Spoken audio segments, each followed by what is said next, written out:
দারোয়ানকে ডাকলেন, দারোয়ান উঠো। দারোয়ান লাফ দিয়ে উঠলেন, বললেন তাড়াতাড়ি করো, একটা বস্তার ভিতরে আটা ঢোকাও, কিছু সবুজ এই সবজি ঢোকাও, পাকা খেজুর ঢোকাও। আটা ঢুকানো হলো, সবজি ঢুকানো হলো, খেজুর ঢুকানো হলো। ওমর বলে বস্তার মুখটা বেঁধে দাও। বস্তার মুখ বেঁধে দেওয়া হলো। ওমর তাকায়া দেখে দুইজন কর্মচারী পেছনে দাঁড়িয়ে আছে। ওমর ডাক দেয়া কয়, তোমরা কারা? আমরা রাষ্ট্রের কর্মচারী। কয়, কে তোমাদেরকে ডাকেছে? আওয়াজ শুনে উঠে গেছি, কেউ ডাকে নাই। কয়, কোথায় যাওয়া লাগবে? আপনি যান, আমরা বস্তাটা নিয়ে আসতেছি। ওমর মুচকি হেসে কয়, বস্তা তো তোমাদের মাথায় দেব না, দায়িত্ব আমার, বস্তাও আমার মাথা।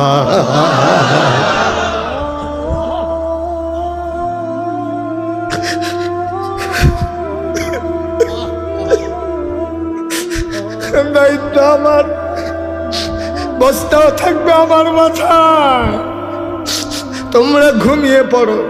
কর্মচারীরা কয়, আমরা রিজাইন দেব, আমরা এই চাকরি আর করব না। আপনি যদি সব পারেন তাহলে আমাদেরকে কেন রাখছেন? কয়, না না না, ঘুমাও, বস্তা আমি নিতে পারবো, তোমাদের দরকার লাগবে না। কর্মচারীরা কয়, না, বস্তা আমাদের মাথায় দিতে হবে।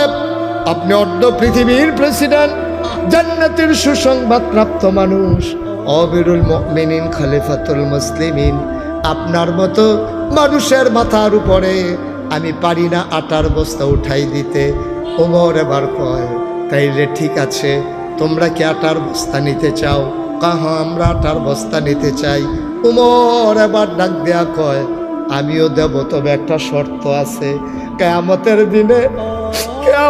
দিনে আমার যখন গুনার একটা বস্তা হবে রে, আমি ওমরের যখন একটা গুনার বস্তা হবে, কিয়ামতের ময়দানে তোমাদের ভিতরে ওই বস্তাটা যে নিতে রাজি হবা, আজকে আমি আটার বস্তা তার মাথায় দেব। এখন তো কর্মচারী আর আগায় না, কর্মচারী আর আগায় না, সবাই পেছনে দাঁড়িয়ে আছে। ওমর বলে, জানতাম কেউ আমার গুনার ভাগ নেবা না। কাজের ভাগ কেন নিতে চাও? গুনার ভাগ নিতে না পারলে কাজের ভাগ নিতে চাও কেন? ধরে ধরে আমার মাথা উঠাইয়া দাও। দুইজন কর্মচারী ধরলেন। এই পৌর মানুষটা, বুড়া মানুষটা ধৈর্য আটার বস্তাটা ওমরের মাথায় উঠাই দিছে। এই বুড়া মানুষটা আটার বস্তা নিয়ে আস্তে করে বের হয়ে গেছে। ফেরেশতারা আল্লাহরে ডাক দেয়া কয়, মাওলা, এটা কি দেখলাম? এটা কি দেখলাম? এটা কি মানুষ? এটা কি মানুষ তুমি বানাইছো? অর্ধ পৃথিবীর প্রেসিডেন্ট আটার বস্তা মাথায় নিয়ে দৌড়ায়। মেঘের আড়ালে চাঁদ লুকিয়ে পড়েছে, চাঁদ লজ্জা পেয়ে গেছে। ওমরের মাথা আটার বস্তা দেখে আর সইতে পারে না। দৌড়ে দৌড়ে দৌড়ে দৌড়ে ওই মহিলার ঘরের সামনে, অজপাড়া গায়ে বর্ডার বেল্টে সীমান্ত এলাকায় ওমর গিয়ে হাজির হলেন। দরজায় দাঁড়াইয়া সালাম দিলেন, আসসালামু আলাইকুম ওয়া রাহমাতুল্লাহ। ভিতর থেকে মহিলা কয়, ওয়ালাইকুম আসসালাম ওয়া রাহমাতুল্লাহ। কে রে? কে আমারে ডাকলো? কে সালাম দেয়? ওমর ডাক দেয়া কয়, আম্মা, ও আম্মা, দরজা খুলে দেখো কে দাঁড়িয়ে আছে। কয়, কে? আমারে মা ডাকে। আমারে মা ডাইকো না, আমি মা হওয়ার উপযুক্ত না। যেই সন্তান পেটে ধরছি 10 মাস 10 দিন, 2.5 বছর বুকের দুধ খাওয়াইলাম, এই সন্তান 3 দিন ধরে না খাওয়া, আমি তাদেরকে খাবার দিতে পারলাম না। আমি কিসের মা? আমি কিসের মা? আমি মা না, আমি মা হওয়ার উপযুক্ত না।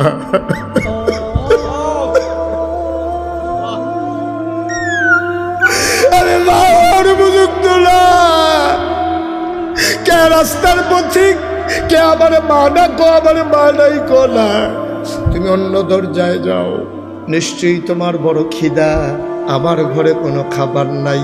অন্য ঘরে দেখো খাবার পাও নাকি। ওমর ডাক দেখো আম্মা, ও আম্মা, আম্মা, আম্মা, আম্মা গো, দরজা খুলে দেখো কে দরজায় দাঁড়িয়ে আছে, আমার খাবার লাগবে না। মহিলা দরজা খুলে দিলেন। মহিলা তার ওমর চিনে না, তাকায়া দেখে আধা পাকা আধা কাছে দাড়ি, চুলগুলো তার এলোমেলো, দাড়িগুলো তার উস্কু খুস্কু, কপাল বেয়ে ঘাম পড়তেছে। তাকাইয়া দেখা মাথায় বস্তা নিয়ে বুড়ো একটা মানুষ দাঁড়িয়ে আছে। আবার ডাক দিয়া কয় আম্মা, তুমি অনুমতি দিলে আমি ভেতরে আসতাম। কয় তুমি কে? আমি তো চিনি না বাবা। কয় আমার বাড়ি এই এলাকায়, আমি শুনেছি তোমার বাচ্চারা না খেয়ে আছে গো আম্মা, আমার সামান্য কিছু আটা ছিল গো আম্মা, আমি নিয়ে আসছি, অনুমতি দাও। মহিলা কয় ভেতরে আসো। ওমর ভেতরে গেলেন। মহিলারে ডাক দেখো আম্মা একটু ধৈর্য বস্তাটা নামান। বস্তাটা নামানো হলো। আবার ওমর ডাক দেখো আম্মা, ও আম্মা, তাড়াতাড়ি আটা খুইলা রুটি বানান, আমি একটু আগুনটা ধরাই দেই। ওমর তাকাইয়া দেখে ওই জ্বালানো আগুনটা নিভে গেছে। ওমরে ডাক দেখো মা, আগুনটা নিভে গেছে দেখি, তাড়াতাড়ি আপনি রুটি বানান, এই ফাঁকে ফু দিয়ে আমি আগুন ধরাই দেই। বানানো গল্প না, মুখরোচক কোনো ইতিহাস না, পৃথিবী প্রমাণ করে দিয়েছে। অর্ধ পৃথিবীর প্রেসিডেন্ট ওমর ওই ভিখারিনী মহিলার, ওই পথচারী মহিলার ঘরের ভিতরে চুলার ভিতরে ফু দিয়ে আগুন ধরা।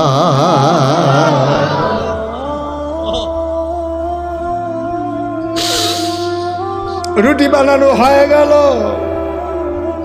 রুটি বানাইয়া উমরের হাতে দেয়, আর উমর খোলার ভিতরে দিয়ে তা দিতেছে। এক পিঠ হয়ে গেল, অপর পিঠ উল্টে দেয়, আর মহিলা রুটি বানাইয়া উমরের হাতে দেয়। দুইটা রুটি বানানো হয়ে গেল। আবার উমর ডাক দেখো আম্মা, ভাইদেরকে ডাকবো নাকি, ওনাদের তো অনেক ক্ষুধা। মহিলা ডাক দেখো বাবা ডাকো। উমর ডাকলেন। বাচ্চাগুলা পাগলের মতো ধর্মর করে উঠলেন।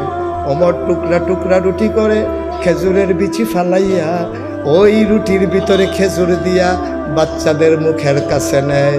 ওমর কয় খোদার কসম, খাবার নিয়ে মন কাড়াকাড়ি করতে আমি দেখি নাই। আমি লোকমানে একটা মুখ চলে আসে দুইটা, আমি একটা মুখ ধাক্কা দিয়ে আর একটা মুখে খাবার দেই। এমন করে করে আমি রুটি খাওয়াইলাম, পানি খাওয়াইলাম।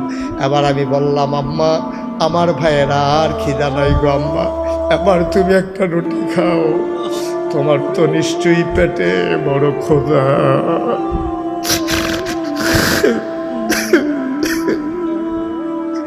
আম্মা, আম্মা, তুমি একটা রুটি খাও গো আম্মা। আবার মহিলার মুখের ভিতরে উমর রুটি দিলেন। মহিলা চাপাই আর ঢুক গিলতে পারে না, গলার মাঝে আটকে গেছে। মহিলা কাঁদতেছে। উমর কয় মা কাঁদো কেন? কয় বাবা, ও বাবা, শুনেছি এই দেশের প্রেসিডেন্টের নাম নাকি উমর, শুনেছি তার নাকি অনেক বড় মন। তোমার মতো মানুষ থাকতে ওমর প্রেসিডেন্ট হইল কেমনে বুঝলাম না। তোমার কি মদিনার মানুষ চিনল না? তোমার মতো মানুষ থাকতে উমর আমার খলিফা হয় কেমনে? সকালবেলা ঢুকলাম, কই তোমার উমর? উমর তো আসলো না, তুমি তো ঠিকই আসলা। উমরের খলিফা হওয়ার কোনো উপযুক্ততা নাই। উমরের মন বড় শক্ত। কিসের উমর খলিফা? তুমি হবা খলিফা। আগামীকাল সকালবেলা মদিনার মানুষগুলোকে ডেকে ডেকে আমি বলে দেব, তোমারে যেন খলিফা বানায়, ওমরকে যেন বাদ দিয়া দেয়। ওমর মাথা নিচু করে আছে, গাল বেয়ে বেয়ে টপ টপ করে পানি পড়ে। ওমর ডাক দেখো আম্মা, এসব কথা এখন বাদ দেন, আগে একটা রুটি খান। আগামীকাল সকালবেলায় মসজিদে নববীর সামনে আসবেন। ওমরের সাথে আমার বড় খাতির গো আম্মা,